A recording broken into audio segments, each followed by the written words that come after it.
Welcome to our immigration stories as told by Canadian immigrants. And I am here with Kelly Boy from Nigeria, a Canadian immigrant who has made the bold decision to leave Canada, and we're going to hear his story. You're very well studied. You have lots of certifications. You seem like you're continuously learning. You're a professional engineer, a project management professional, a scrum master. Based on your profile, you are a good fit in terms of profile to succeed in Canada, whether it's in the job market or financially. Why you came to Canada or why you ended up in Canada? You just come to survive, we should come to thrive. I came close to depression, right? My dad is like, if we don't look into this, something may go awry. My visa was approved and I was on a flight out of Nigeria. 4 years became 12 years later. I've given myself permission to fail, and that's what I'm doing right now. Investors are like, oh, it's Canada. No, we're not going to give you $1 million, right? So I think we need to have the right policies that will attract the right investors. Like if you ask me any school in Canada that can compete, the only school that comes to mind is Waterloo. I'm from Waterloo. Specific parts of Canada. So a lot of people are looking for those jobs in different places. What's your biggest career tip right now for navigating this very difficult market? If you find value after watching this video, please hit the like button and consider subscribing to this channel.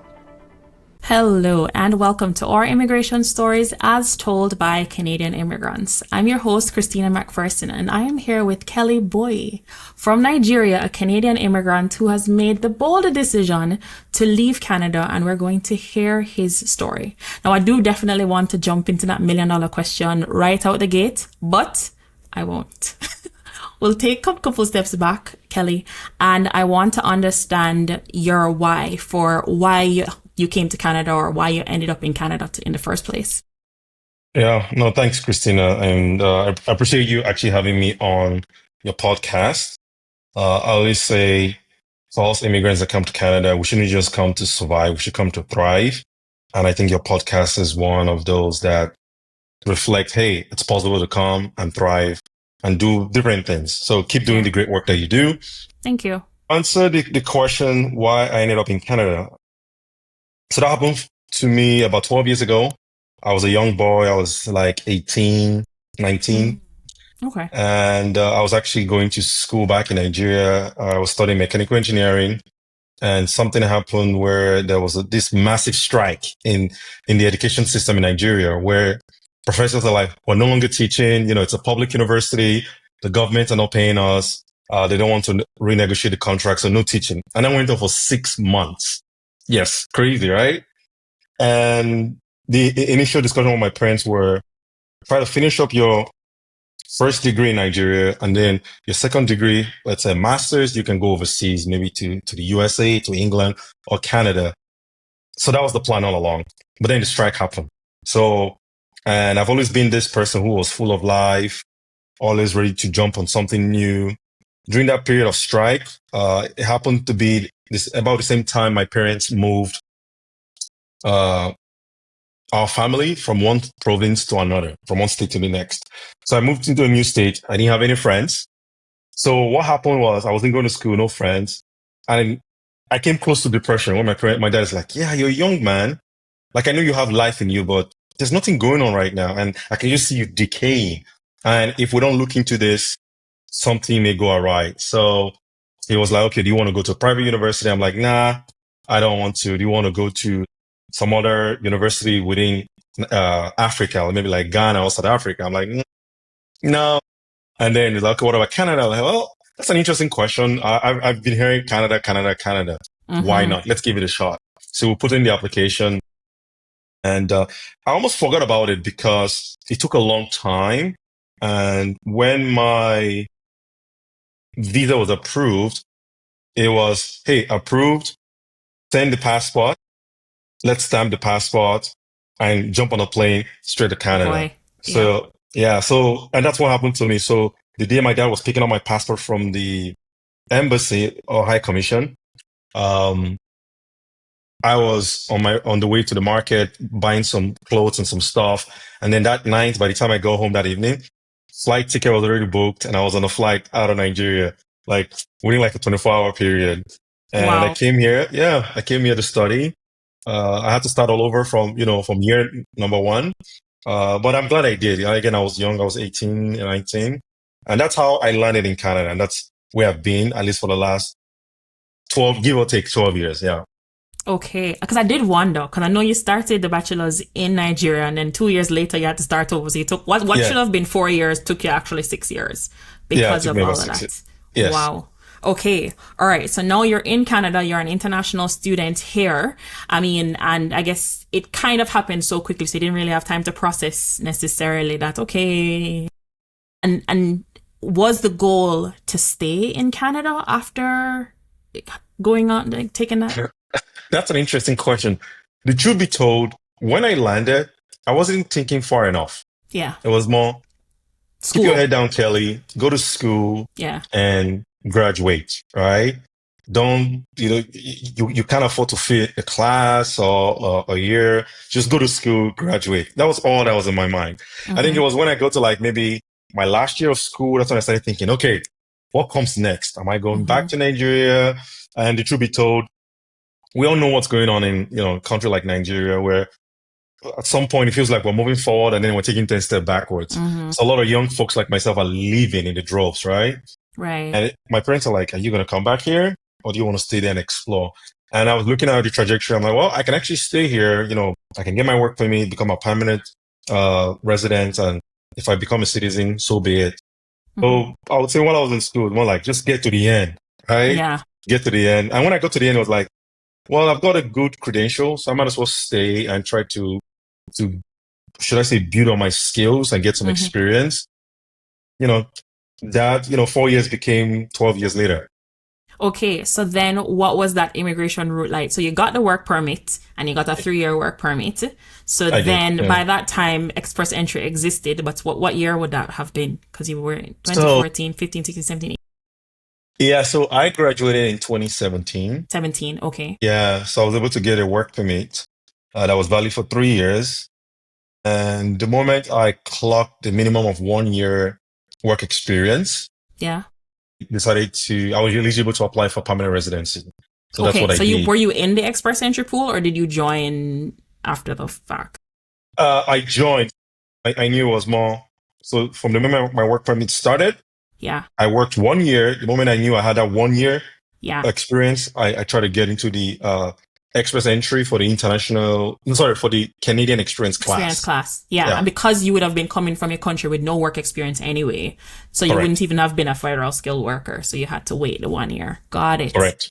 And so was it kind of smooth sailing then? You got in, you jumped in, you started swimming, they called you, and you're a Yeah. permanent resident. It was, Yeah, so it was very straightforward. Honestly, yeah. the truth be told, I think all my immigration processes I've done with Canada has been very straightforward. The Mm-hmm. truth be told, I know sometimes when us immigrants talk about immigration, we're always very tense, like, are they going to approve me? And I've never been that guy. I think I've had it easy thanks to Canada. Yes, I've had my frustration with the immigration system, and I've Yeah. actually been very public about my criticism in terms of, hey, you are Canada.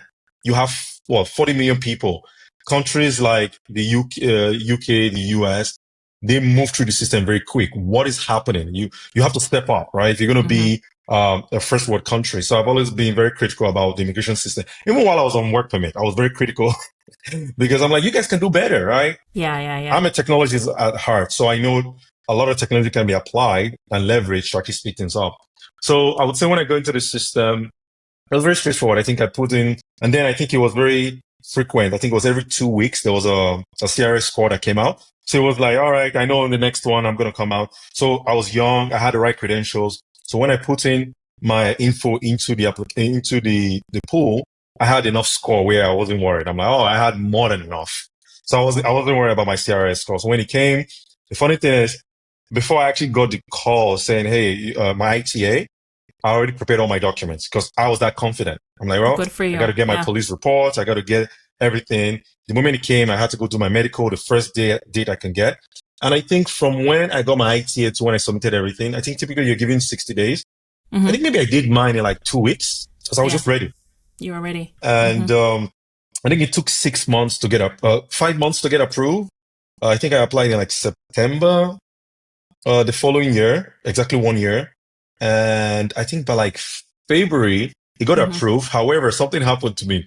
I got an email, and I think this is another thing I criticize IRCC about. I got an email saying, hey, your PR has been approved. but the email looks very different from the typical email you get from RICC. Yeah, I think Yeah. now they've changed it, but it looked different. Like whenever it's approved, they send you this weird email. So I saw it, and I'm like, yeah, this is a scam. I moved it to my trash and then cleaned my trash. Oh no. So February came, March came. I'm like, it's already 5 months. What's going on? And then I reached out to them. They said, oh, by the way, Kellen, your application has actually been approved. We sent you an email on this date. I'm like, no, I looked through my trash, my spam, there's nothing. So they had to send me the email again. This was in April. And then I received the email end of April. I'm like, oh, I remember this email. I deleted it because it looks funny. So they explained to me like, yeah, it looks different. And I think a lot of other people have been very vocal about it and they've changed the email because I'm like, if you keep sending me email when I'm applying using this particular email and this format, why change it? Yeah. It makes no sense, right? So that's how I got it, 7 months later, I guess.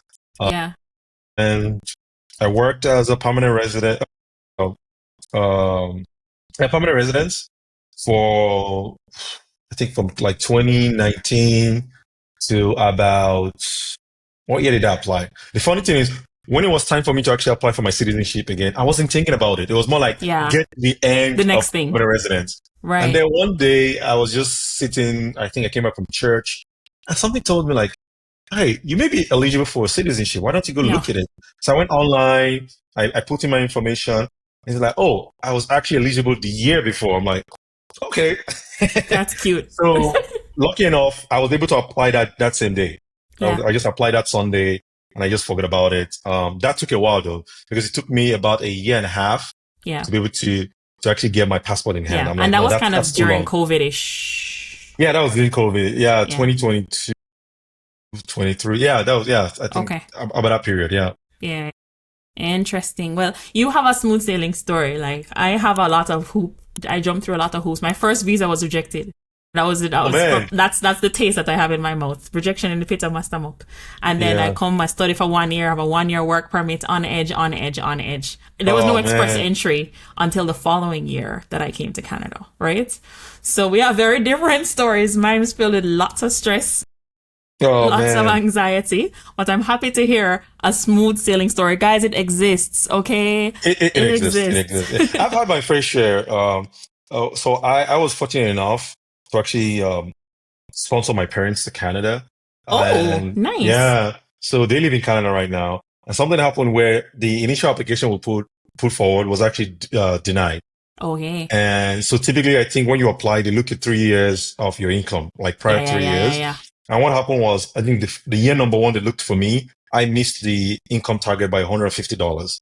So the agent says, you don't meet the financial requirements. In my head, I'm like, do you see how much I earn now? Like $150 is nothing.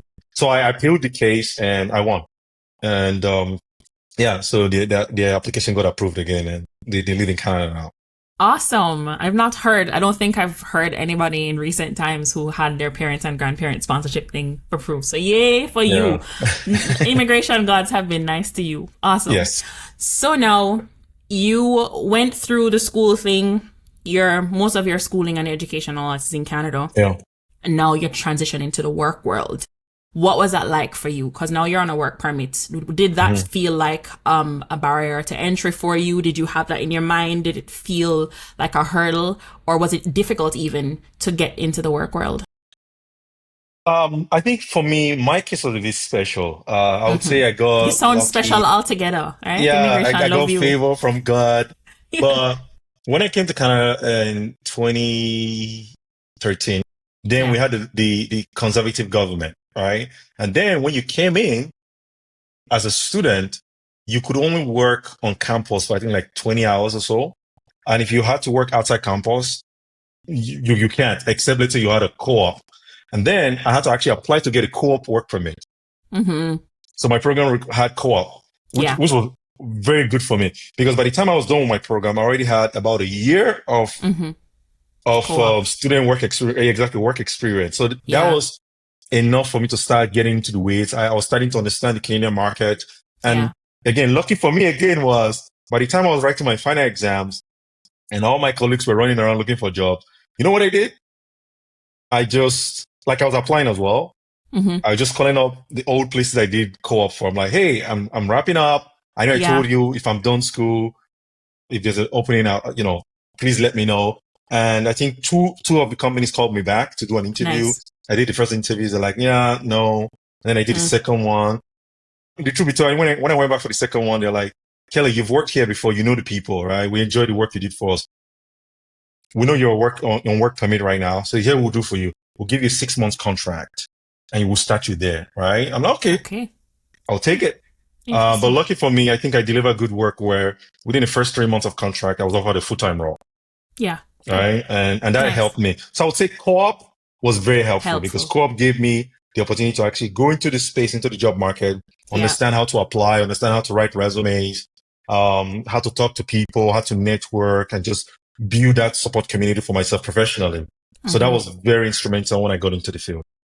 I love that you mentioned that word networking because that's coming to my next question. Because right now you have a very big LinkedIn footprint, right? And you do give that a lot of attention and what I would assume to be some degree of networking, right? You do Absolutely. value that. So Yeah. how has that played a role now in where you are now?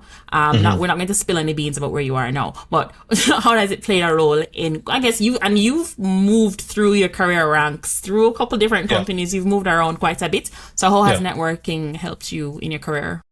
Oh, it's significant. It's significant. Whenever I'm invited to speak at, let's say, an audience full of immigrants, I always tell them one skill that has helped me move quicker is the people I have in my network. Yeah. You need to have different kind of people within your network, right? Entry Mm-hmm. level folks, mid level Mm-hmm. folks, higher ups. So I always tell people it's not how many people you know, it's the quality of people you know. Yeah. Um, I always tell people, I give them this idea. I'm like, imagine you know 100 people that are entry level, right? And I know 10 people that are directors and VPs and managers. Who has the strongest network? And they're always like, oh, the guy with 10. I'm like, yes. So I am always very strategic with how I network. I don't just go to an event and like, oh, who is the highest ranked person here? But I'm very curious. I go to these events. Yes, I tend to start online first, Mm-hmm. but I enjoy in-person events. That's the best way you can actually move quicker when it comes to Mm-hmm. building your network. I would say Mm-hmm. network has helped me. I've gotten a lot of opportunities on my professional sense, but also from a side project sense, where it's just my network speaking for me. It's just my Mm-hmm. network saying, okay, Kelly, I'll refer you for this job. I think Yeah. you're the best fit for this job. Yeah. Give this person a call. And like you said, I've moved up the ranks where I've moved from companies to companies. I've moved within companies. And when I move, most times it's because, oh, I haven't met you before, Kelly, but I've seen your content on LinkedIn. It's very inspirational. It's very insightful. Or someone said something about you that you are, a jack of all trades, master of none. Like you're a generalist. You like to try things. You're a problem solver. So we think this role is a good fit for you. So Mm. I would say networking has played a key role for Mm. me. And people need to take it more seriously Yeah. and better understand what it means to network. It's not just by sitting on your computer on LinkedIn typing. Don't be a screen or a keyboard warrior. Start Mm. there. It's a good I starting like that. point, Mm-hmm. but make sure you go out there, you get FaceTime, you shake hands and read body language of people. Awesome. Awesome. I like that. Don't be a keyboard warrior. Yeah, a I keyboard like that. warrior. Yeah. Cool. All right. So now you're very well studied. You have lots of certifications. You seem like you're continuously learning. Yeah. You're a professional engineer, project management professional, a scrum master. Yeah. Based on your profile, you are a good fit in terms of a profile to succeed in Canada, whether it's in the job market or Mm-hmm. financially. Yeah. And now the $1 million question. But still, right, here you have decided to leave Canada. So can you help me to walk me through I guess, leading up to that, making that very big decision? Yeah. Like you said, that's a $1 billion question. I don't think it's $1 million question. And there's a reason why I say $1 billion. Maybe you understand at the end. Yeah. So first and foremost, I am forever grateful to Canada. Let's start there. I know I made a post that went crazy where a lot of people are like, oh, wow, if he could do it, I can do it as well. But most times when you do stuff, there's always a select subset of people that are like, yeah, he's ditching the country now, blah, blah, blah. Mm-hmm. But that's not the case. I think I'm forever, like my whole family lives in Canada now. Yeah. I'm Yeah. able to give my parents better life, better healthcare system. Or is it Mm-hmm. really better? Question mark. But you understand what I mean? Mm-hmm. And I've been able to start businesses in Canada. I've been able to buy a property in Canada, my first investment property. I've been able to invest in the stock market, Yeah. ETFs and all that. I have friends, right? Yeah. Everyone in Canada. So I'm going to be forever grateful to Canada. However, I always say this. A point comes in everyone's life. Again, I'm a go-getter. Mm-hmm. I go to where the magic is happening, where the action is happening. If you want to do something great, proximity is key. If you take Yeah. Canada, for example, if you want to earn very well in Canada, there are 2 or 3 places you can go. Maybe Toronto, Yeah. maybe Calgary, and then Vancouver. Mm-hmm. And globally, if you want to do very well in, let's say, finance, you go to New York or London. If you want to do something in entertainment, you go to LA, or in fashion, you go to Paris or Italy, right? So I've always been this big believer of proximity, because Mm-hmm. proximity, it doesn't guarantee you succeed. It just increases your chance of success. The Right. same way I left Nigeria, came to Canada to Yeah. increase that. I get better education and hit the job market running, right? So for me, there's a lot of things I want to do. I'm a technologist at heart. I want to try new technology. I want to build stuff that Yeah. not only just impact my local community, but like impact globally, like Mm-hmm. large scale. Yeah. Canada gave me that platform, that initial Yeah. Yeah. platform, Yeah. but it got to a point where I was running into a brick wall. Yeah. I would say financially, professionally, business wise, I felt I was in a box. I'm like, well, Canada, we're very nice, polite people. We're always like here. We don't want to get here, right? It's always like, let's just Yeah. stay here, Uh-huh. not stay the ocean or boil the ocean. But I'm the kind of guy who boils the ocean. Disruption. Right? Exactly. Yeah. I'm a contrarian. I think outside the box. Mm-hmm. I don't like to become complacent. I'm like, no, there must be more I can do. But I was running Yeah. into a brick wall. Yeah. And the moment came for me. I started thinking about Canada. Me through COVID, my friends were like, "Oh, you want to think of like the UK, the US?" Early, late last year, early last year, I was this close to accepting a role to go to United Kingdom. I'm like, Okay. I'm not sure I want to go to England. I love England. It's actually one of my favorite holiday spots because my sister lives in England and I've got a lot of friends in England as well. But I'm like, no, there must be something else. And I'm like, okay, I want to do something in technology. I want to do something Mm-hmm. innovation that Mm-hmm. would that has the potential of changing the fabric of how we live and work and play. Yeah. And the only place to do that is Silicon Valley. And I knew right away, I'm like, okay, how do I get into Silicon Valley? Mm-hmm. And decided to, okay, I looked at opportunities and I saw for a similar role, someone like me is making 2x what I'm making or close to 2x what I was making in Canada. I'm like, all right, there's potential. I look across the border, and that's what I did. Packed up my bag. I'm like, okay, I gotta go try this thing. I gotta go give myself a chance to succeed and try just chasing this dream. Yeah. And that's why I left Canada. But, Yeah. but the truth be told, with me packing up, while I'm grateful to Canada, there's been a lot of other reasons that sort of plug into my main reason. Yeah. Let's be honest. When it comes to living in Canada, it's become harder over the last couple of years. From Yeah. a housing point of view, it's been hard, Mm-hmm. right? Um, I think our leaders got it wrong. Mm-hmm. They, I think it's a failure of planning, effective planning. That's how we Mm-hmm. got here. In Mm-hmm. terms of the healthcare right now, my mom had to go to the hospital the other day, and it took them, was it 18 hours later to see a doctor? Which is sad because when I was in Nigeria, the longest I waited for a doctor to see a doctor was about 2 hours. Yeah. I have, and I've always said this publicly. I have medical care in Nigeria and in Canada. Unfortunately, I would say in terms of the job market over the last 24 months, it's been brutal. Let's not lie to Mm-hmm. ourselves. Like it's been brutal. Yes, there's immigration, there's tariffs, there's the you name it, high interest rates, all of it. It's been brutal. Yeah. So when I looked at all of this reasoning, I'm like, and then I added the point of I want to do something that is impactful. At least try to do something that is impactful. Yes, there's a chance that I may not succeed, but guess what? The most successful people on planet Earth are the ones with the highest number of failures. Mm-hmm. So I've given myself permission to fail, and that's what I'm doing Permission. right now. Yeah, Good for you. Good for you. I think that there was a post on LinkedIn recently about failure. I think you commented on it, yeah, and I was trying yeah, to remember there's something that Stephen Bartlett says, because in his studio, Stephen Bartlett from Dara CEO, Yeah, see, In yeah, his studio, they have a failure trophy for like how many times, like who failed the most most, yes, this yes, week or whatever, and he's like, I've never won this before, and he's like, I need to win this because the amount of times you fail, it means that because that's how many times you're trying, right? Because failure is information, right? Failure is a lesson learned. On to the next one, right?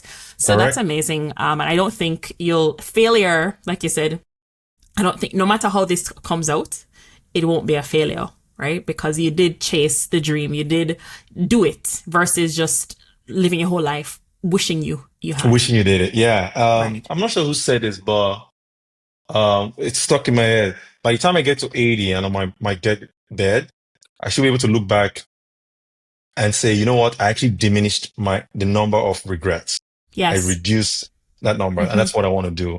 Uh, Yep. I always tell myself, I sat my parents down. I'm like, here's what I want to do. I want to move to the US. I'm taking it seriously now. My dad is like, what are you still waiting for? Right? You're young, pack up, go. He's like, what Mm-hmm. is the worst that could happen? If it Yeah. doesn't work out, you can always come You back come home. back. Yeah. Right? Exactly. But go. So Yes. I'm here. That's Yeah. amazing. That's good that you have the support, right? You have a supportive family and such. When I saw that you were leaving, I thought maybe Texas. I'm like, is there like because I feel like Texas is a new tech hub or is a new entrepreneur hub. Yeah. But Silicon Valley, cool. Yeah. I had two options in the US. It Yeah. was either go to Texas, go to Austin, Texas, or California, like Silicon Valley, California.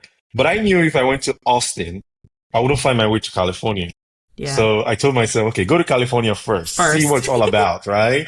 Yeah. I said this earlier. If you want to do something great in finance, you go to New York. If you want to do Yeah. something great in technology, there's only one place you can go, Yeah. Silicon Valley. Yes. Awesome. Well, so I feel like you have a very justified reason. And of course, you didn't come to Canada. Like some people kind of came to Canada forever. Like your introduction to Canada was a little bit different. Yeah. And you were taking it one step at a time, and you've given your permission to live your life in phases, which I think more people need to do. Right. Mm-hmm. But so I mentioned this, in your post as well about the leaky bucket, right? So Canada has an immigrant retention problem. They do. And the Institute of Canadian Citizenship published an article back in 2023 called The Leaky Bucket. And it was a study on immigrant retention trends, right? And they were saying that the government puts a lot of attention into attracting, but not enough in retaining. Maintain. Similarly, Yeah. so there's on a federal level, all of Canada, but also at a provincial level where they're trying to populate rural areas. And they can't keep people there, right? Or the No. level of ambition is just beyond what is in that province.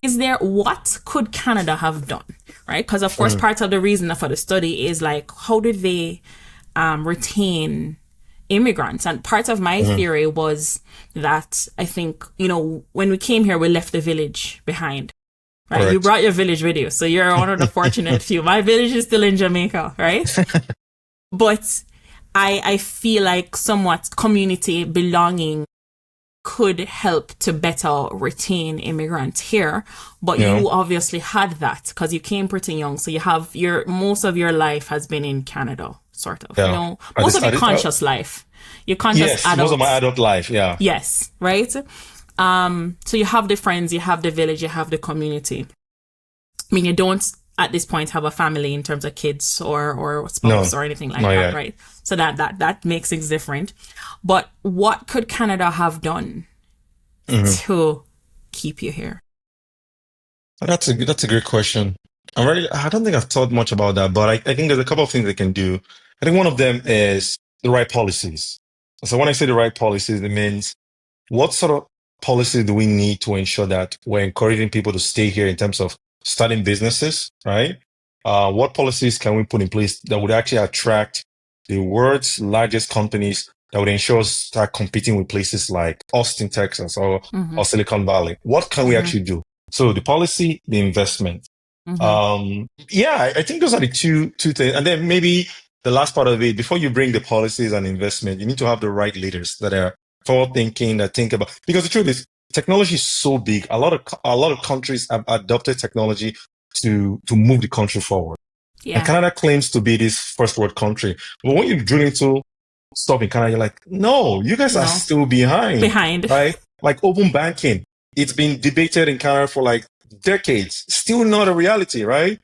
Our fast rail system, maybe running from maybe Windsor through to like maybe Montreal or something. For decades, it's still been debated. Why? So I think we don't have the right people in leadership. That's the first thing. We need forward thinkers, and then we need the right we need the right policies to encourage startups. Because in Canada, for example, all right, I've been in the startup space or startup ecosystem for the last 12, 24 months, and something that was very glaring was compared to what I see in the US, because I visited the US a number of times. You come to the US, you see things like, oh, this company with just this idea, they're raising $1.5 million, half a million, $1 million. And then you go to Toronto and you hear things like, oh, we raised 50,000. I'm like, what is going on? Yeah. So we're so very humble. Investors are like, oh, it's Canada. No, we're not going to give you $1 million, right? So I think we need to have the right policies that will attract the right investors that would also create this idea of if I go to school, yes, I can go work for someone, but let me try to create something on my own because the policies are there that favor me. I can get access to the funding. I can get access to the community. I can get access to the investors to build these companies. And if we have that, I think we'll be good. And then the investment when it comes to let's invest in our schools to be able to compete with places like Stanford, the Harvard. Yeah. Like if you ask me any school in Canada that can compete, the only school that comes to mind is Waterloo. Apart from Waterloo, the others are like, yeah, they're okay. And then also invest to ensure that as these people are coming, as this talent is being attracted from around the globe, they have a place to stay. We have the right infrastructure, the trains, the roads, the bridges, the tunnels, the houses. We just don't have that right now. So why should why should someone living in, let's say, Silicon Valley, let's say in San Francisco right now, making maybe $500,000 a year, or maybe that's too much, $250,000 a year. Why should they move to Toronto, make less, pay more taxes, crazy taxes, and stay in a cubicle called a house? Why should anyone do that in a shoebox? Exactly. So I think those things need to change. Medical system, we need to look at our medical system as well. I think we have too many red tapes. Why should an immigrant who's specialized 10 years of experience come to Canada and you're telling me, hey, you cannot integrate into the system. You have to go write 20,000 exams and don't get me wrong, I'm not saying get rid of exam. I'm saying they should be there, right? There should be guardrails, but ensure that these red tapes are lowered, right? Make sure they're lowered. Okay. On our way of doing it is, imagine you have a doctor with years of experience, maybe a family doctor or something else. So maybe I'm supposed to study him as at the top of the list. You say, well, you can't go at the top of the list, but guess what? You can actually start here within the medical system instead. Give them a way in, right? So those ways, I think would help attract talent and also try to keep them here because now the medical system is good. There's the housing, the taxes are favorable, the policies are favorable as well from a business point of view. So, and I think a lot more people would stay. Yeah, well, that's going to be a long time coming. So they're going to have this problem, right? They're going to have this problem. Oh, now I think your last career, like now you're gone into Silicon Valley, you're doing the exploring what's there and tech and stuff right now. But before this, you were a career coach, right? Yeah. What right now, you said the job market here is tough, I think globally, but over here, especially probably job market is tough. What is your biggest career advice right now for my viewers, immigrants, people who have been here for however long, whether they've been here for a little while or a long while, who are trying to navigate? Because right now, with the temporary resident population in Canada, right, there's 3,020,000 Canadian temporary residents in Canada right now. There's only space on the bus for 1.1 million, less than half. Oh, man. Right?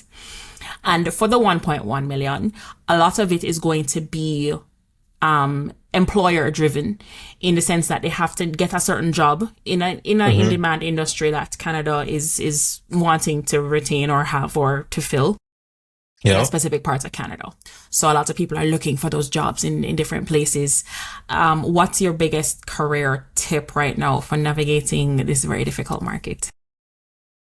Oh, that's very interesting. So yes, I do a lot of coaching and mentorship, and lately it's been a lot where people are like, Kelly, I've tried everything in the books and it's just not working for me. So first thing I would say is understand that it's just a different market and don't beat yourself up too much. I always tell people, do your best, like do your absolutely best. Control what's within your control, like your control. Yeah. Focus on that. But anything outside that, don't beat yourself up. The market is just tough. But after I say that, I always say this. There's a couple of things you need to do to make sure that you are standing out from the audience, from the crowd. Yeah. I always teach these 4 pillars.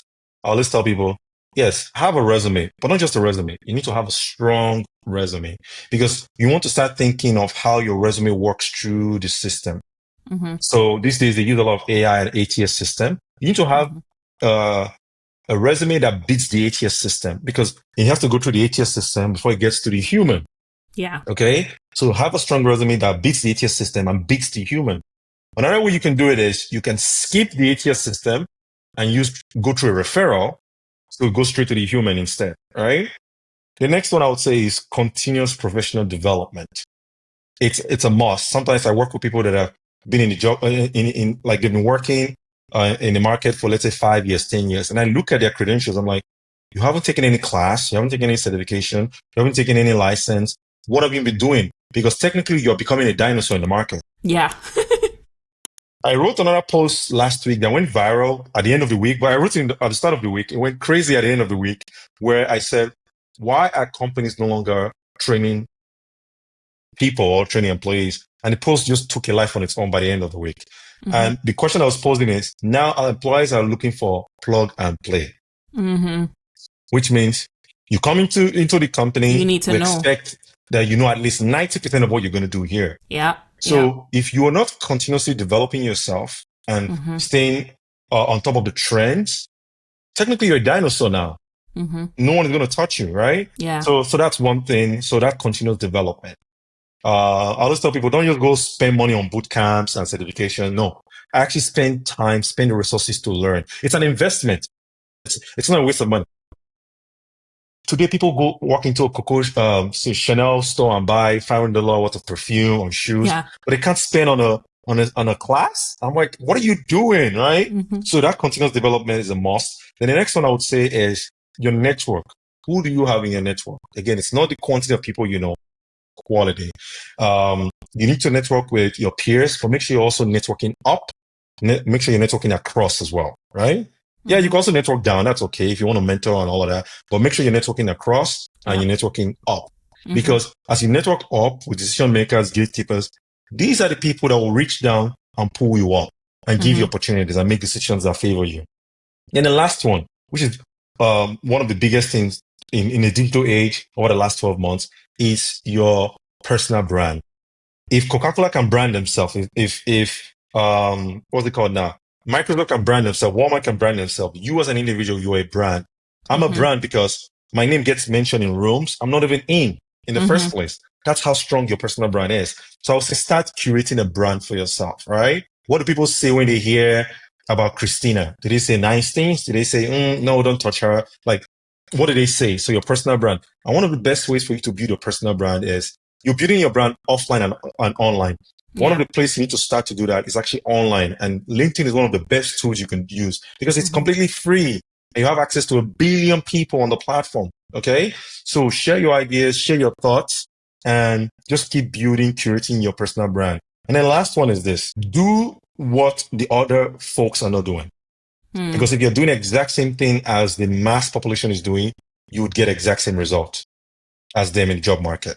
But if you think differently and push past your fears, your anxiety, what's the worst that could happen? You're an adult. No one is going to, smack you and say, oh no, here's a smack for going on LinkedIn. No one's going to do that. No. Yeah.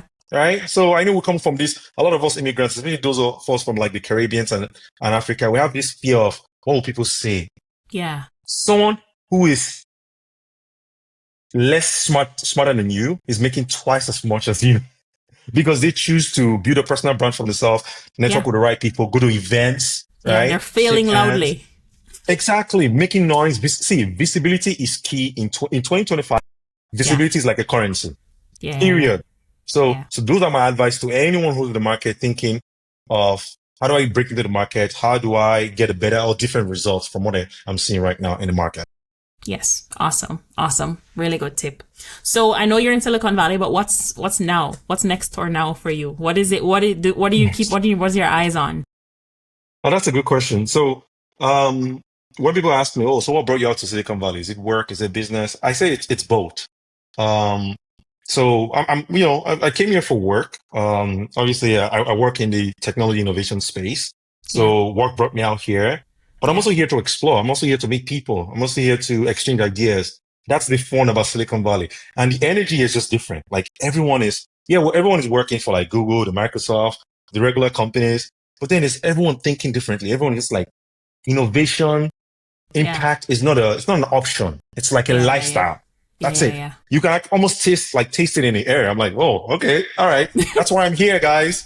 That's cool. I want a piece of this pie. Yeah.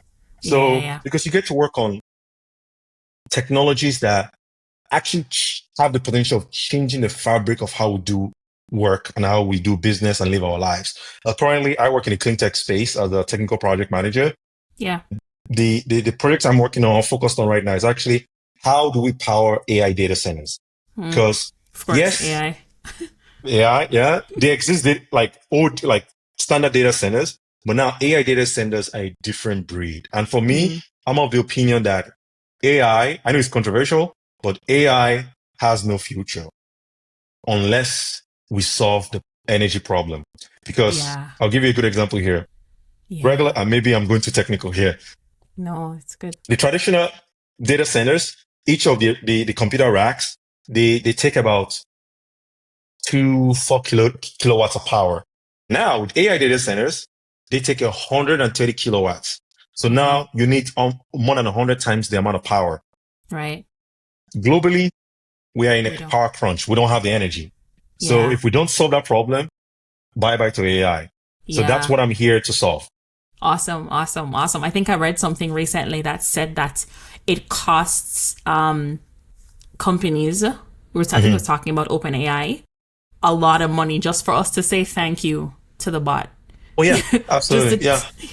to get it to Yes. generate a Yes. Yeah. response. Like, don't say thank you. Like, and people are like, well, just in case they take over, we just want to be on the good side. You know what I Yeah, I mean? know. So, for example, if you go on Google and type, let's say, Kelly Bowie on Google, and you do the same thing on OpenAI ChatGPT, it's Yeah. going to take, I think, 10 times the amount of power Yeah. it took on ChatGPT than it took on Google. Google. So that's Yeah. how much power it's consuming. Yeah, a lot. Yeah. They are throwing billions of dollars yearly on this thing. Yeah, Wow. billions of dollars. Yes. Yeah, Okay. Well, thanks for solving the problem. We're going to need AI. I'm trying. That's why I came out here. Yes, awesome. So, I mean, I just finished a live series at Durham College in a studio, and I every time I ended my show, I asked my guests one question, and I also asked the audience, and several Yeah, people chimed in. I think you did comment actually. You did because it's very I put it on possible. your post because no, Very I put possible. yeah, I did. What did you say? Oh my gosh. Anyway, I'm going to ask you again. Okay. Okay. What's one thing you wish you knew before coming to Canada? That's a good question. What is one thing I knew when I came to Canada? That's interesting. I haven't really thought about that much, but I would just say the way of life here is different. It's just different, right? Yes, we see it in the movies, we see it in films, and we're like, oh, Canada snow, and then you land and you're like, it's not what I thought in some cases, right? Mm-hmm. Mm-hmm. I know these days with the internet and a lot of people creating content about it, people Yeah. back home are getting more It's enlightened real. about, okay, this is how it is. But when Yeah. we came then, the truth be told, like Didn't Instagram have. was just picking up. Yeah. Yeah. Yeah. So it Yeah. wasn't there, right? Now I always Yeah. talk, I talk, when I talk to like immigrants, now I'm like, you guys are having a difficult time. But let me also say this. You guys came in a time when information was like Was so available. abundant. Yeah. I did my time. I was using like an old Nokia where I couldn't Yeah. see any. I was using a BlackBerry. I used that as well, but I had this old Nokia that I couldn't do much with, right? So this information wasn't out there. So I always tell people this. At the end of the day, information is out there. You can actually learn about scholarship or about housing, about Yeah. immigration. It's all out there. However, they say this to us as kids. Knowledge is power. Knowledge is power. Information is key.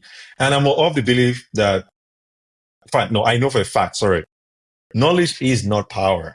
Knowledge applied. Applied knowledge is Mm-hmm. power. It's what you Yeah. do with the knowledge that is where the real power happens. So Yes. I would say take the knowledge you're getting for free from the internet Yep. and leverage it and decide for yourself, right? If Canada is for you, And when you land, make sure when you land in Canada, make sure, yes, you find a support community for yourself, but ensure that you are also expanding your horizon. You open yourself to opportunities, open yourself to experiences. When I came to Canada as a student, I remember I was one of the last people to come to class. Mm-hmm. And picture this, my classes already started. And then I show up to class, this dark, skinny looking Nigerian kid with a thick Nigerian accent. My professor like, oh, we've got a new member in the class. The truth is, everybody already formed their own cliques. So I was just sitting there by myself. And typically I sit in the front of the class, right? So it's like people to my left, to my right, behind me. I'm just there in the front of the class. But one thing I told myself is, hey, I left Nigeria to come explore, and I'm going to explore. And I gave value to people. People saw my value and they gave me value back. They opened their doors. They let me into their parties, into their homes, into their cliques. And you must do that as an immigrant, because it's one thing for you to leave Jamaica, come to Canada and say, oh, I'm only going to hang out with the Jamaicans. No, don't do that. Yes, hang out with them, but make sure you're hanging out with the indigenous folks, the Indians, the Nigerians, the Canadians, because these are the people I would say, hey, Christina, we have this opportunity. Here you go. So open yourself to opportunities. Go skydiving, go golfing, go play soccer. Give it a shot, right? What is the worst that could happen? How hard can it be? Exactly. Perfect. Where can people find you on social? I know you're big on LinkedIn, so you can give us your LinkedIn thing, Bob. So you can find me on LinkedIn. I see my name is displayed at the bottom here, so you can use that name and just find me on LinkedIn, Kelly Boy. If you're looking for inspirational content, if you're looking for stuff about like industry trends, technology, and just you want to be part of my audience and my community, absolutely connect with me on LinkedIn. Reach out. If you've got any question, I'll do my best to answer you. If I can't, I'll try to direct you and plug you in someone that can. But yes, I'm typically on LinkedIn. I think these days LinkedIn is actually my number one social media platform, because I just feel there's a lot we can do. Yes, I know sometimes we just doom scroll on TikTok and Instagram, but I'm like, you know what? I actually want to give value packed content, and LinkedIn is a way for me to do that. I know sometimes people tell me, Kelly, somebody they call me Coach Kelly. Like, you're always wearing this coach hat, ready to just inspire someone. I'm like, I guess that's my mission on planet Earth. So I might as well do it, right? Awesome. Well, I see you, right? I found you on, I think it was the Leaving Canada post, and then now I see you all the time. So you are definitely delivering value-packed content. Thank you so much for being open to this to begin with. And he does respond to his post, because this was just me in your comments, right? And here we are right now. So thank you for being open to collaborating and the opportunity to share your story. Continue following you, continue following him on LinkedIn. Of course, people, there's so much to learn from.